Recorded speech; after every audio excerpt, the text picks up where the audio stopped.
discipline, professionalism, and maturity, right? So I would teach my police officers, not even just in vehicle pursuits, but when it came down to foot pursuits.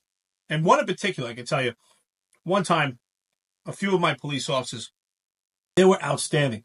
Great eye, great keen observations on getting illegal firearms. That was our forte. One particular team, they went out one night, and I used to teach, I had a system of tactics to utilize that would minimize potential vehicle pursuits and foot pursuits. Why? I don't want injuries to my officers, and I don't want injuries to the public. And one night, they were all excited. They had this illegal firearm. It was a bad perpetrator, and they were involved in a pursuit. And I watched the video, and I heard the stories of what they would tell me how they got this illegal firearm. And, of course, they were all excited by it, and they were surprised by my reaction.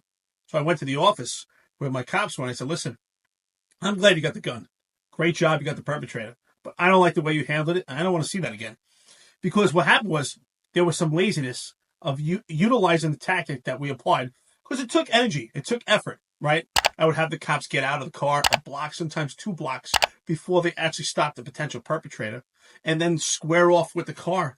So to cause the actual person of interest to have 2 things to bring their attention to. And it's pretty tough to concentrate on the cops walking towards you and also a car who would divert their attention.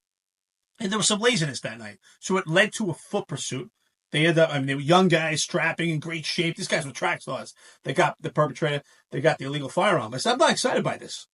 Because if you continue on this path, eventually you're going to bust out your knee. You're going to get hurt, maybe get hit by a car, or a pedestrian's going to get hit by a car. So we want to take all the tactics necessary. There's different ways to skin a cat. Get these illegal firearms, get the perpetrators, but minimize foot pursuits, vehicle pursuits, because we don't want people getting hurt. And that's what this comes down to. Discipline, maturity, and professionalism.